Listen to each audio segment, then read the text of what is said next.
नमस्कार, सलाम और जूले। मैं हूं सोनम वांगचुक लद्दाख से।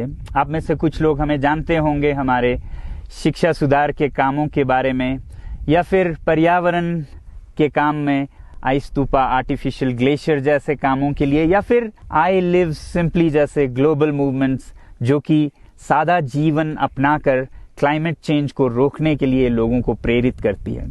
मगर दोस्तों, आज मैं इन चीज़ों के बारे में नहीं बल्कि आप लोगों को एक बहुत ही ज़रूरी संदेश देने के लिए आया हूं, जो कि चीन और भारत के बीच अभी जो टकराव और तनाव की स्थिति बनी है, इसके बारे में आपकी क्या जिम्मेदारी है।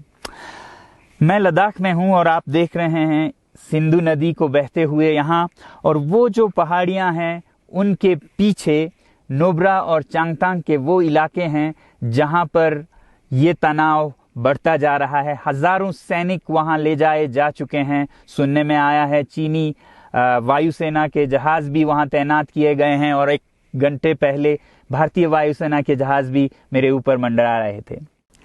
सामान्यतः जब सीमा पर तनाव होता है तो हम आप जैसे नागरिक ये सोचकर सो जाते हैं रात को कि सैनिक इसका जवाब दे देंगे। मगर मैं आज आप लोगों को ये ज़रूरी बात बताना चाहता हूं कि इस बार सिर्फ सैनिक जवाब नहीं, दो तरफा जवाब हो और उसमें नागरिक जवाब भी हो। तो आप जैसे नागरिक दिल्ली, मुंबई और बेंगलोर और अनेक शहरों से क्या कर सकते हैं इसमें, ये समझने के लिए पहले हमें समझनी होगी चीन की ये हरकत और वो ऐसा क्यों कर रहा है। आपने देखा होगा कि ये सिर्फ भारत के साथ नहीं हो रहा है, बल्कि पिछले कई हफ्तों से चीन ये दक्षिण चीनी सागर में वियतनाम, ताइवान और अब हांगकांग के साथ भी छेड़खानी कर रहा है। और मेरा ये विश्लेषण है कि वो ये सब किसी देश के साथ दुश्मनी के वजह से ज्यादा अपने अंदर की समस्याओं को सुलझाने के लिए कर रहा है। आज चीन को सबसे बड़ा डर है तो अपने जनता से डर है। उनकी 140 करोड़ की आबादी, जो कि एक बंधुआ मजदूर की तरह बिना मानवाधिकारों के चीनी तानाशाह सरकार के लिए काम करते हैं और उसे धनी बनाते हैं। जब वो नाराज हो जाए तो फिर एक क्रांति की सी परिस्थिति बन पड़ती है, और इससे चीन बहुत डरता है। आज कोरोना के प्रकोप के बाद चीन में फैक्ट्रियां बंद हैं, एक्सपोर्ट्स बंद हैं और बेरोजगारी 20% तक बढ़ चुकी है। लोग बहुत नाराज हैं, क्रांति हो सकती है, तख्ता पलट हो सकता है। इसीलिए चीन पड़ोसियों से दुश्मनी करके अपनी जनता को अपने साथ जोड़ने में लगा हुआ है, और ये पहली बार नहीं कर रहा है। 1962 में जब भारत के साथ जंग की तो वो जंग भी उसने अपने जनता को संभालने के लिए की थी। तब 4 साल का अकाल और भूखमरी हुई थी, और इससे ध्यान हटाने के लिए ये जंग की थी।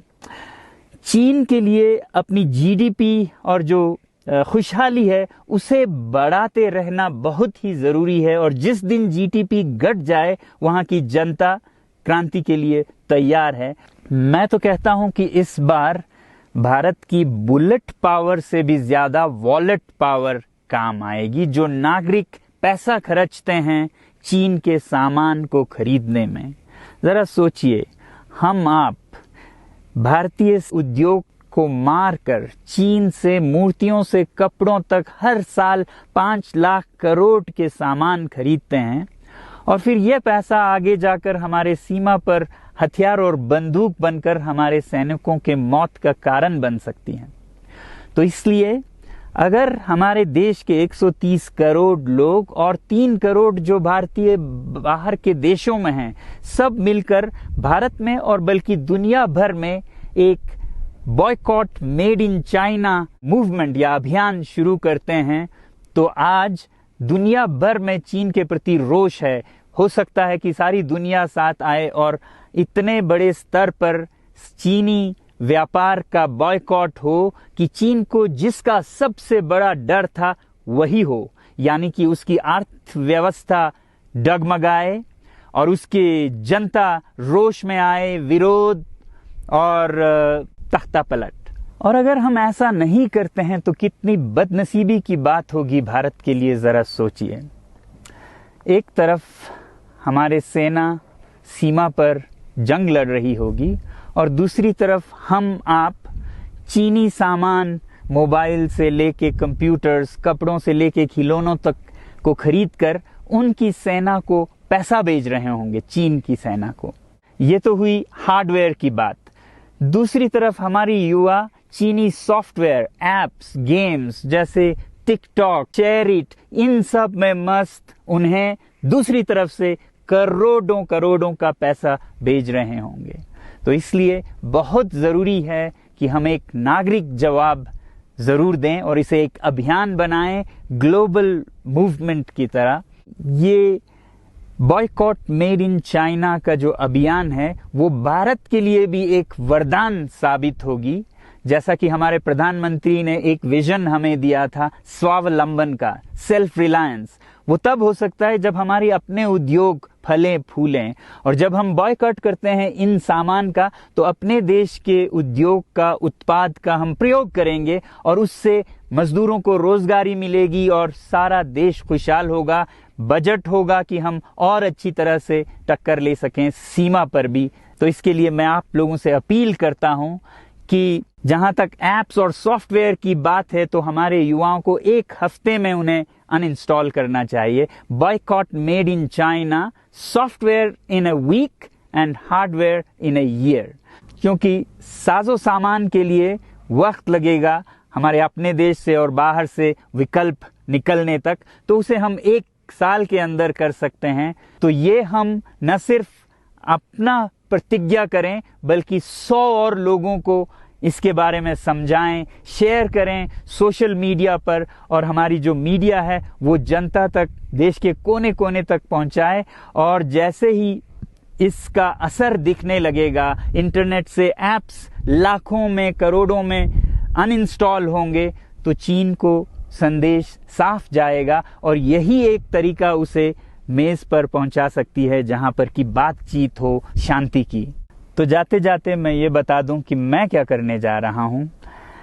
इस फोन पर जो भी चीनी ऐप्स हैं उन्हें तो मैं 1 हफ्ते में हटा रहा हूं, बल्कि ये फोन जो कि चीन में बना है इसे भी मैं 1 हफ्ते में अपनी जिंदगी से अलग कर रहा हूं और 1 साल के अंदर हर वो चीज जिस पे मेड इन चाइना लिखा है उसे जिंदगी से निकालने जा रहा हूं।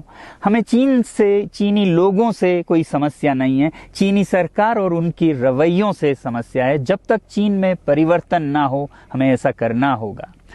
और आप लोगों से मैं अपील करता हूं कि आप अपने शहर में, अपने मोहल्ले में ऐसे इवेंट्स करें जहां लोग प्रतिज्ञाएं करें कि चीनी सामान का बहिष्कार करें जब तक चीन में परिवर्तन ना हो। और मैं सालों से कहता रहा हूं कि 21वीं सदी में देश के लिए जान देने की नहीं बल्कि जिंदगी देने की जरूरत है।